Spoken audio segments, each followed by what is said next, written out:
அவங்களுடைய ஸ்ட்ராட்டஜிஸ் யாராக இருப்பாங்க, அவங்களுக்கு ஏதாவது தோணியிருக்கும், நல்ல நாள் பார்த்துருப்பாங்க, எல்லா மக்களுக்கெல்லாம் இப்போ ஒன்றும் தேவையில்லை, எல்லாம் ஜனவரிக்கு அப்புறம் பார்த்துக்கலாம்னு நினச்சிருப்பாங்க, கூட்டணிகள் இறுதியான பிறகு பார்த்துக்கலாம்னு நினச்சிருப்பாங்க, ஏதோ ஒரு நாள் வச்சு பொங்கலுக்கு பிறகு பார்த்துக்கலாம், பிப்ரவரி 1க்கு பிறகு பார்த்துக்கலாம், பிப்ரவரி 14 காதலர் தினத்துக்கு பிறகு பார்த்துக்கலான்னு என்ன கணக்காக காத்திருக்கேன்.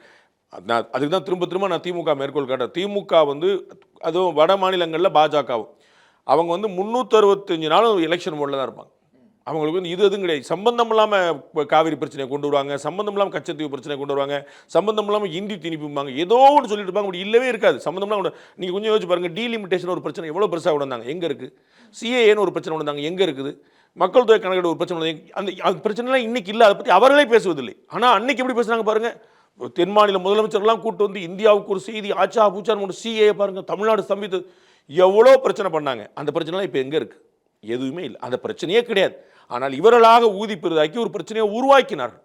இன்னைக்கு இவங்களுக்கு பிரச்சனை கையில் கிடச்சிருக்கு, அதை ஊதவும் மாட்டாங்க, பெரிதாக்க மாட்டாங்க. அந்த பிரச்சனை அவங்க தெரிஞ்சிருக்கானே தெரியல. நியோமேட்டின் ஹேர் க்ரோத் லோஷன் இது சாதாரணமான ஹேர் ஆயிலை விட பல மடங்கு வேகமா ஊடுருவி முடி கொட்டுறது, அடர்த்தியின்மை, சிறுவயது வழுக்கை போன்ற பிரச்சனைகளை தடுத்து முடி அடர்த்தியா வளர உதவுது.